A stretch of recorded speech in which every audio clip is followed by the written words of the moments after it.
Hello दोस्तों, once again welcome you all in our YouTube channel Let's Know Law. Today's subject is Transfer of Property Act and Easement, under which we will try to understand the concept of ostensible honor. Actually, ostensible honor is a provision which is given under the Transfer of Property Act, and it is very important, and it is also important for the student who are giving the examination of the Transfer of Property Act. Without wasting the time, let's understand the concept of ostensible honor. Actually, ostensible honor is a person who is looking like a owner of one property, but actually he or she is not a owner of that property.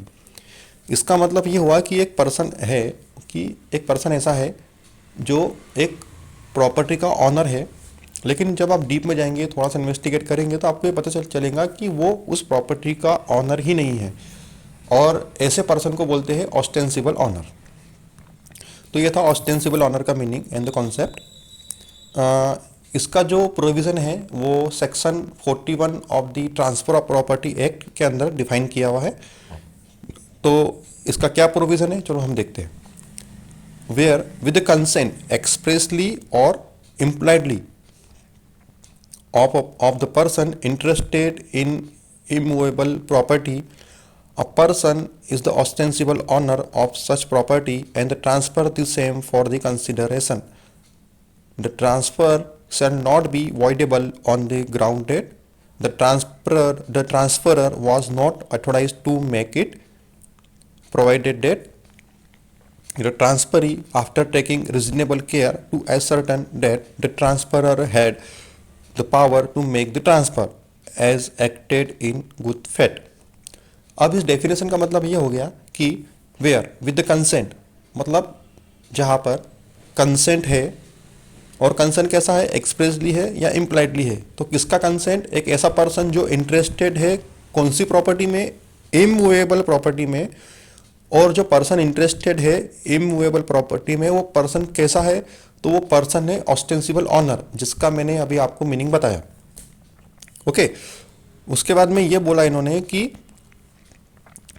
Transfer the same for the consideration, और यही person जो ostensible owner है वो transfer करता है property किसी another one को.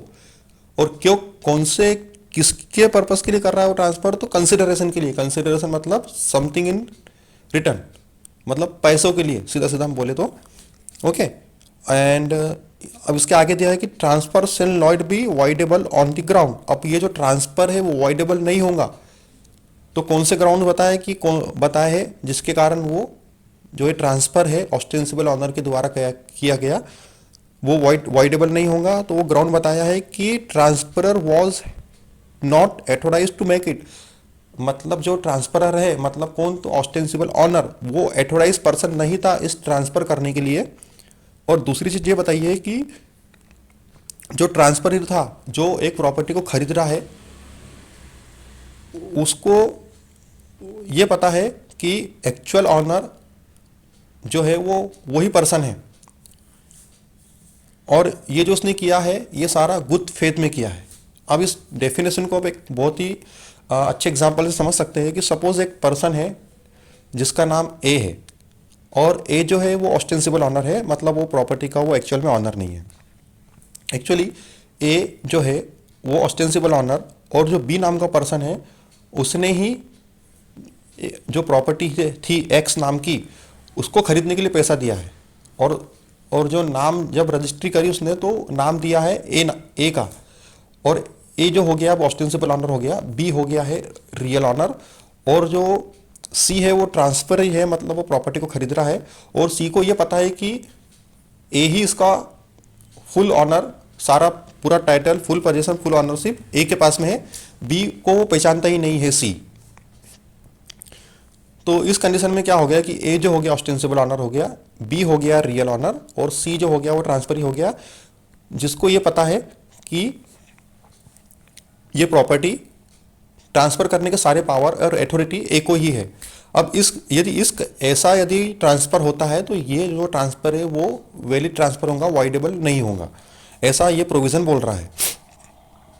अब देखते हैं कि what is the what are the essential condition for the application of such section 41 of the transfer of property act? तो डैट इसमें जो फॉलोइंग मतलब इसेंशियलिटी कंडीशंस दी हुई है कि जिसके कारण ये जो सेक्शन है 41 वो एप्लीकेबल हो जाएगा। तो ये दिया हुआ है कि that transferor is ostensible owner. मैंने आपको बताया कि जो ए नाम का पर्सन था वो जो है वो ऑस्टेंसिबल ऑनर था हमारे एग्जाम्पल में, और he is the ostensible owner by the consent expressly और impliedly of the real honour.